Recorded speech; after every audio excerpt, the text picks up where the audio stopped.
Hey guys, welcome back or welcome to my channel. In today's video, I'm going to be sharing with you guys the top English lit devices that I used in my essays to analyse quotes that really boosted my grade up from like a 6 to a 9. So let's just get straight into it with all of the rhetoric devices that I used. The first one is Anastrophe, and this is the inversion of usual word order. Best example for this is basically any time that Yoda speaks when he inverts his words. For example, patience I lack. You'd normally say I lack patience, but this time you're putting patience at the front. And if you were to analyse it, it's very hard to analyse things without context, as always in English, and you can always analyse things differently, but I guess you would mainly say that by using anastrophe, you're putting emphasis on the word that comes first. So the emphasis in this case is on patience. The next one, I'm not entirely sure even how to say it, but it's apocope, I think that's what it is. And that is the breaking off in the middle of a sentence, normally with like a hyphen or a ... or ellipsis if you're being technical. And you know, I think we all kind of have seen this in a book at least once, probably multiple times, and it's just because either for tension or for like a cliffhanger, but it could be for a lot of other things. Again, depends on the context in which you're analysing it. Then we have apostrophe, which not like the punctuation but like the rhetoric device, which is addressing a person who isn't there or personifying an object. So for example, in Hamlet, when he's talking to Yorick, he's talking to his skull. So Yorick isn't there because he's dead, but he is talking to his skull, and that is apostrophe. Next is Asyndeton, which is the omission of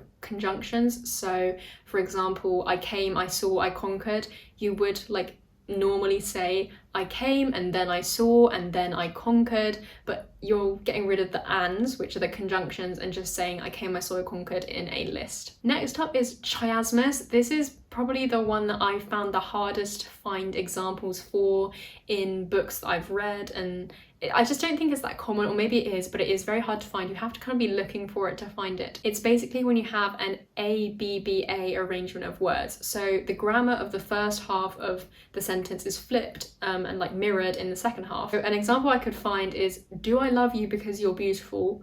Or are you beautiful because I love you? The verb is kind of at the front, that I love you, and then at the end is at the end, because I love you. If that makes sense.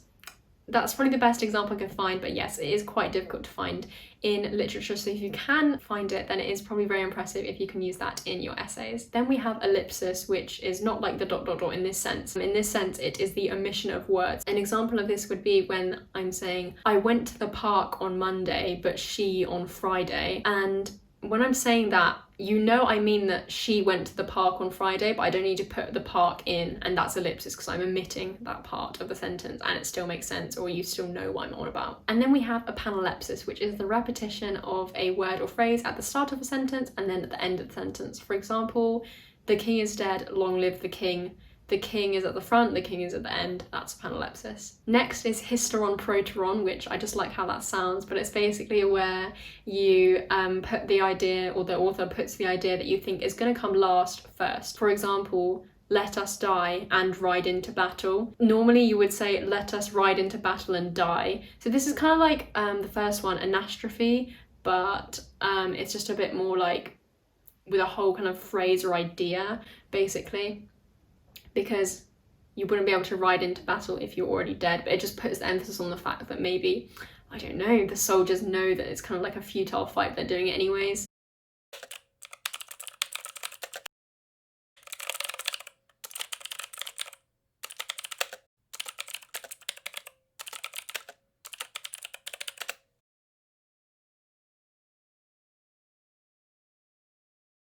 Next we have Litotes, which is the use of a negative to express a strong positive. The most daily use I can think of it is when someone says, how are you? And then you say, not bad.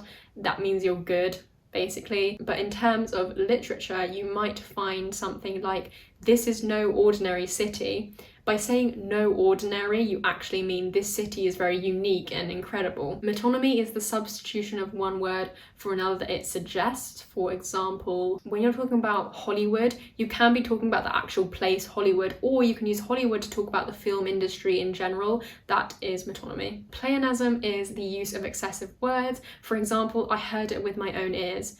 Yeah, like what else are you going to hear it with if not your ears, which is why with my own ears is a bit excessive, but it puts more emphasis on them because normally you wouldn't need them, but by having them there, it's like quite striking. One of my favorites is Polyptoton, which is the repetition of a word from a root word. There are many examples of this that I've actually found in the literature text that I studied at GCSE. So for example, in the AQA anthology, The Love and Relationships, the first poem, I think it is When We Two Parted, and one of the quotes is "Cold, colder grew thy kiss." I use this in like every essay because it's very technical.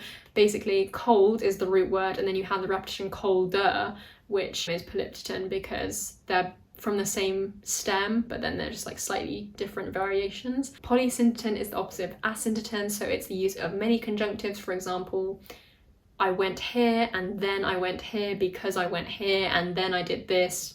You're just repeating conjunctions over and over again. Synecdoche is the use of parts to refer to something as a whole. So for example, the wheels is like a term you can use to say a car because wheels are part of the car, but you know if someone said the wheels, they probably meant the whole car. Tmesis is the separation of a compound word into two parts.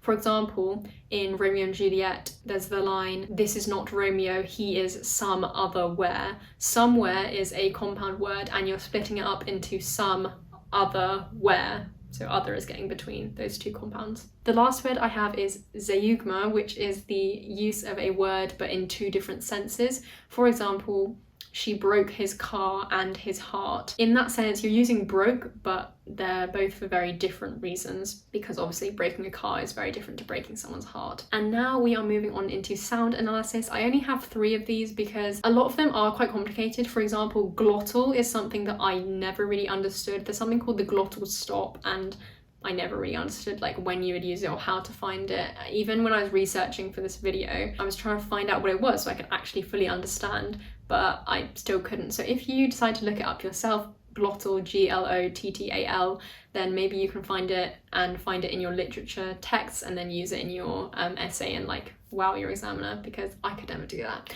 But anyways, the 3 that I do know are fricative, aspirate, and bilabial. Fricative is when there's a slightly resisted flow of air, for example, a f or a v sound. Like as you can see, it's very hard to like get out, and that can kind of connote to maybe if someone's telling a secret and there's a lot of fricative sounds, it's like, oh, it's very hard to get out. Or it could be very sharp. For example, Lord Capulet in Romeo and Juliet, he says, "I will drag thee on a hurdle thither." Thither has like double fricative as well as thee, and it's just very like sharp spitting kind of sounds. Next is, I think, my favourite sound analysis, which is aspirate, which is a very brief puff of air. You could hear it when I said puff, or like H, like heart, or whisper with the WH. That's very gentle, it's very soft. For example, another one by Lord Capulet is when he is talking to Paris at like near the beginning of the book or the play. He says, "But woo her, gentle Paris, get her heart." And in the context of the play, he's telling Paris not to just marry Juliet for the sake of marrying her, but to like, you know, get to know her and kind of learn to love her.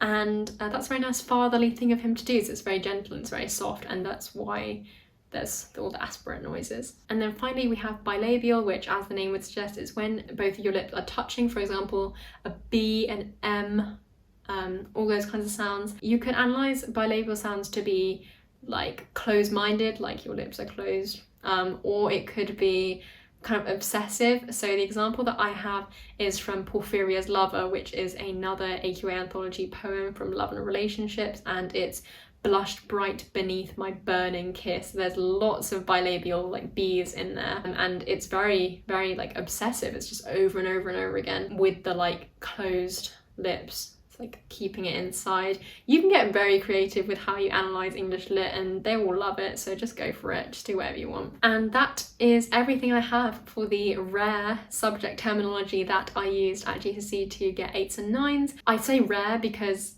when I was reading example essays, I never saw any of these used, and I was never given like a handout for these. I just kind of had to like look them up myself, and I found all of these. So I hope they have been useful for you and that you can try and implement them into your essays and try and like impress your teacher and hopefully get a higher grade because you're using higher level subject terminology. Have a great rest of the week, guys, and I'll see you all in my next video. Bye, guys!